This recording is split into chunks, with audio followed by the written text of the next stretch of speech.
Bonjour, bonjour. Welcome to Stars on the Rocks Part 2. So I want to take a look at, when we're taking a look at these different Stars on the Rocks ideas, we're going to take a look at some pictographs. We're going to take a look at what they call ancient observatories, like medicine wheels, a Sun Dagger, and some geoglyphs.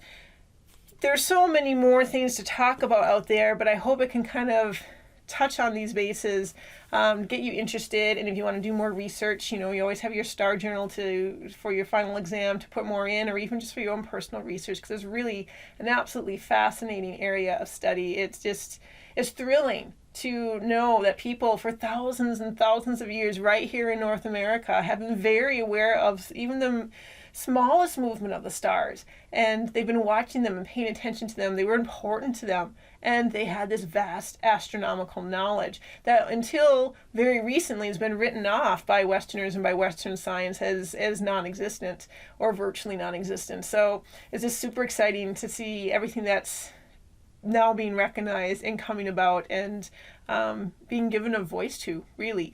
And what's so awesome, I guess, for me, when I take a look at this is stuff that stretches back so long into the past. This is our human heritage, and as a mixed blood person on the North American continent, it feels so wonderful to know that there were ancestors of mine who were here and studying these sort of things and aware of these things, of this beautiful and amazing sky, that they were being inspired by it too. So we're going to be taking a look at just a small sampling. We're going to be taking a look at ancient observatories, and I'm just going to kind of go through boom, boom, boom, and try to be brief about it and not get too wrapped up in the details, but to give you an idea of what's happening at these places. So there's something known as the Sun Dagger that the Anasazi built in what the Westerners would call the 12th century. So about, 800 years ago? Yeah, I got a math degree, right? No, I do not have a math degree for obvious reasons. Anyway, so about 800 years ago, they estimate that the Sun Dagger was built out in Chaco Canyon in New Mexico.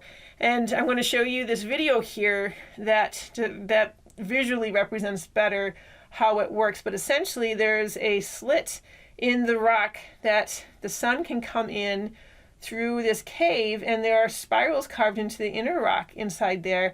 And depending whether it's the equinox or the summer solstice or the winter solstice, this Sun Dagger, this slice of sun that comes through this crack that's in the rock, will highlight or slice through this spiral formation that's in the rock. So that's really something really interesting. It's commemorates, or it marks the solstices, the winter and summer solstices, as well as the autumnal and spring equinoxes. Some people think it could also possibly mark the cycles of the moon. This is a really interesting concept too.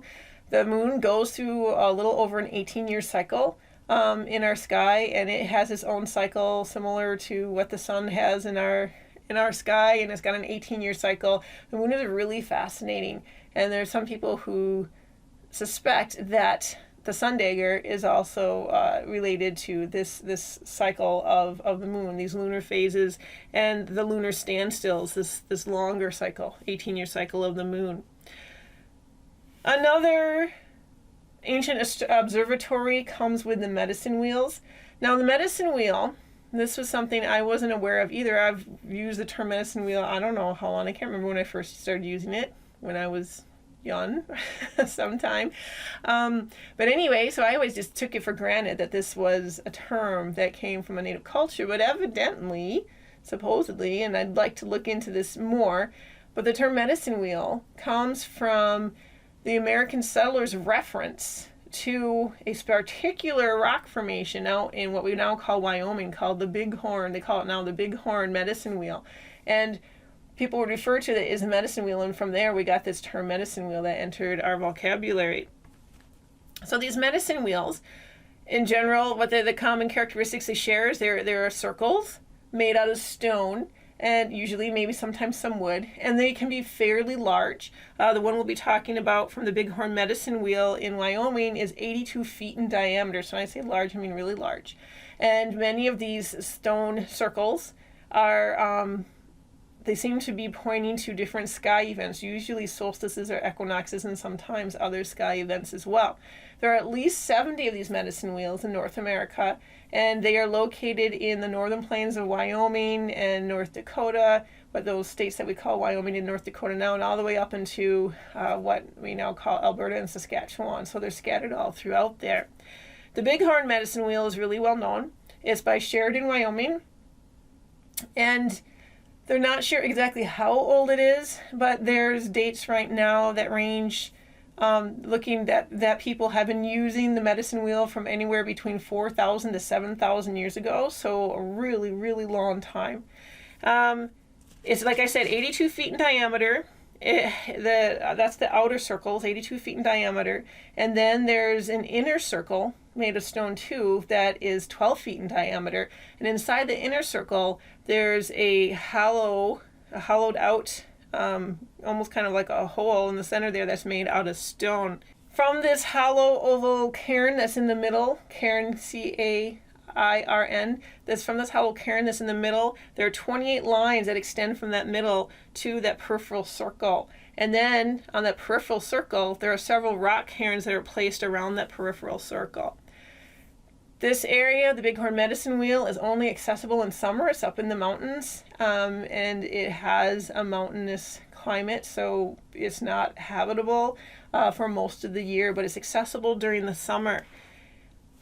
People, of course, aren't sure what this medicine wheel was used for. They're not sure exactly, because sadly, with the history of colonialism, so many people have been forced away from their culture, or the people who knew the culture died out, a century or so ago. The boarding schools helped do a great, in quotes, the boarding schools did a really major job on eradicating the cultures and cultural knowledge. So there's a lot of what we did know and what people did know about these ancient observatories and other such places has been lost. But what we do know is it seems to be associated with the sun dance. That's what various people from the cultures out there who are familiar with the medicine wheel say, yeah, this was associated with the sun dance lodge. And it also is obviously an astronomical calendar of some kind. If you take a look at this image here, you'll see how there are various places along the periphery of there are various places along the periphery of this medicine wheel, and then you'll see that there's those different marks with the different letters that go through there. These letters represent pairs of rock cairns. There are rock cairns that are situated there, and if you line up your sighting with each of those rock cairns as the lines show there, each of those rock cairns corresponds to the rising at dawn of a particular star in the sky. These are called heliacal risings, and the heliacal rising is when a star, this doesn't happen with all stars, but when a star has been behind the sun for a long time, in other words, has not been visible in the night sky, there is one day and one day only each year that it suddenly blinks on, pops out, turns on, whatever word you want to say, in the pre-dawn glow. In one morning, on a pre-dawn glow, one morning each year, it winks back on again, comes back into view, and that's called a heliacal rising. Now, the Bighorn Medicine Wheel has 4 such sightings along it. And that first such sighting happens just a few days before the summer solstice. This is when what the Western world calls Aldebaran it rises. It's one of the brightest stars in the sky. It has its heliacal rising just a few days before the summer solstice. And if you stand at the right spot and line up the right cairns, you will see where that star pops into view in that pre-dawn glow. Rigel rises 28 days later in July. After Rigel, 28 days later, comes Sirius, what we call the North Star these days, but of course 4,000 years ago it wasn't necessarily the North Star.